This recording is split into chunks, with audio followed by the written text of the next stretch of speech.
Boy, nagawa mo ba yung pinapagawa ni madam? Oo, patapos ko na. Hoy, kayong dalawa. Kwentuhan kayo ng kwentuhan dyan ha. Kayo ha, pinapasahod din ng kumpanya dito para magtrabaho. Hindi para pumetics. Charles, nagtatrabaho naman kami ng maayos ah. Oo nga, maayos naman yung trabaho namin dito ah. Maayos ba yung trabaho nyo? At ikaw? Pinamit mo na yung sinabi nito ha. Ginagawa mo pa kong tanga. Kayong dalawa ha, sumunod kayo sa gusto kong mangyari. O baka naman gusto nyo sumbong ko kayo. Good morning. Ay, ma'am, good morning ma'am. May announce ako sa inyo. Wait lang ma'am ha. Ito nga pala yung juice na paborito mo. Pinagtimpla kita. Thank you. Nga pala guys. Ma'am, hawa ko na yung bag mo. Sige. Pupunta ako sa Singapore. May business meeting ako doon. So, may iwan ko kayo dito. Kung may kailangan kayong isan sa aking report, i-email niyo lang ako, ha? Ma'am, huwag ka mag-alala. Ako magre-report sa mga staff niyo dito. Hindi mo na kailangan gawin yon. Malapit lang naman yun, tsaka mabilis lang ako. Ma'am, hindi mo naman alam ginagawa ng mga staff mo dito pag wala ka. Kaya mas mabuti pa, i-report ko lahat sa'yo. Sige. Basta siguraduhin mo na tama yung mga i-report mo sa akin, ha? Oo naman, ma'am. Ma'am, Sige na. ma'am yung juice mo.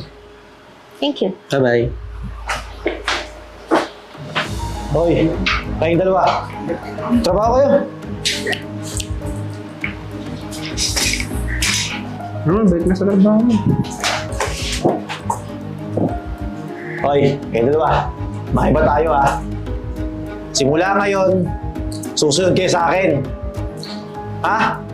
Dahil ako magiging manager nyo dito. At isa pa, walang uuwi sa inyo ngayon. Mag-overtime kayo. Charles, ba't kami mag-overtime? May patapos na trabaho namin. Trabaho? Di ba ako narinig? Ako ang manager nyo dito. Trabaho ba ka mo? O eto, yan, trabahuin mo. Charles, pantay-pantay lang naman trabaho natin dito ah. Hindi mo ba ako narinig? Ha? Pantay-pantay? O sige, tumayo ka. Ngayon, sabihin mo sa akin, pantay-pantay tayo dito. Dami pang sinasabi. Reklamo kayo dalawa? Sir, manager ka, di ba? Hindi dapat ikaw gumawa. So hindi mo ako susundin? Ha? Papalag ka na! Alam mo, laki ng katawan mo yun, no? Sumunod ka na lang. Ayan, trabahuin nyo yan. Manager ako dito eh. Kaya sundin nyo kung ano gusto kong gawin. Gusto ko maayos yung ginagawa nyo, ha? Magkakape lang ako. Gina! Sip-sip talaga yun. Feeling bus na bus eh. Bus naman. Wala tayong magagawa dun, boy. Anong oras tayo matatapos nito? Hayaan mo na, tapusin na lang natin yan. Boy, ang pangit pala ugali ni Charles, no? Kaya nga eh. Feeling manager eh. Sip-sip lang naman. Alam kayo ni Boss yung pinanggagawa niya sa atin? Malamang hindi. Pag nalaman ni boss yun, hindi tanggal yun. Nagpipiling boss lang naman yun eh. Tsaka isa pa, pati trabaho niya, pinapagawa niya sa atin eh. Kaya nga eh, trabaho niya yun eh. Hoy, kayong dalawa. Pinag-uusapan niyo ako? Ha? At saka sino may sabi sa inyo magkape kayo? Charles, nag-aapi na nga lang kami kasi hindi pa kami naghahapunan eh. Okay, wala akong pakialam kung di pa kayo naghahaponan. Basta kung ano yung trabaho nyo, gawin nyo. Masyado ba kayo matikas dalawa? Tibay kayo ha. Hello ma'am. Ma'am, yung mga staff mo dito ayaw sumunod eh. Yes po ma'am. Sige po. Tara boy, bakit tayo? Tara na nga. Alis din pala kayo eh.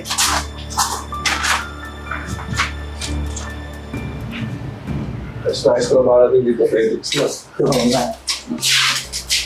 Pwede dito kayo sa office. Opisina namin to ah. Hoy, tumayo ka nga dyan. Tayo ka dyan. Bakit? Sino ka ba? Ako pa itong mga to eh. Hoy, kayong dalawa. Ang kapal din naman ng mukha niyo eh, no?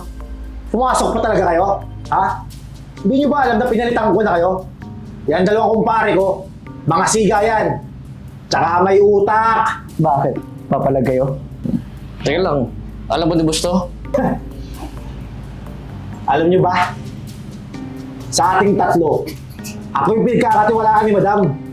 Kaya kung anong gusto kong gawin sa inyong dalawa, yun ang masusunod. Bakit? Ha? Papalag ba kayo? Ha? Darrell, tama na yan. Di pwede to, Charles. Kailangan malaman ni boss to. Sige, magsumbong kayo na may kalalagyan kayo. Oo. Alam nyo, kaya kayong dalawa, mas minabuti ko na lang tanggalin. Parang pinalit ko sa inyo yung dalawa kong kumpare. Kasi mga tamad kayo. Hindi pwede yan, Charles. Susumbong namin to kay boss. Yun yung na kailangan magsumbong. Enzo, Jeboy. Alam ko na lahat. Sa totoo nga yan, hindi naman totoong pumunta ako sa Singapore. Sinabi ko lang yun para malaman ko kung sino nagnanakaw ng funds dito sa company.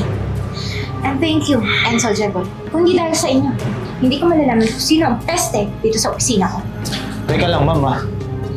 Mahal ko lang yung kumpanya kaya pinoprotektahan ko to. Attorney? Maraming pwede isang kay Charles dahil sa panluloko at paggamit ng pangalan ng kumpanya para mang-scam.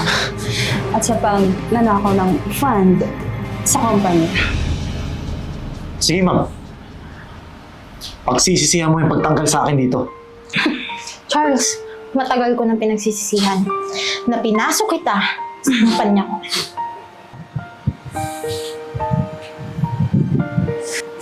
Oh, kayong dalawa. Hindi ako nag-hire sa inyo. Kaya makakalis na kayo.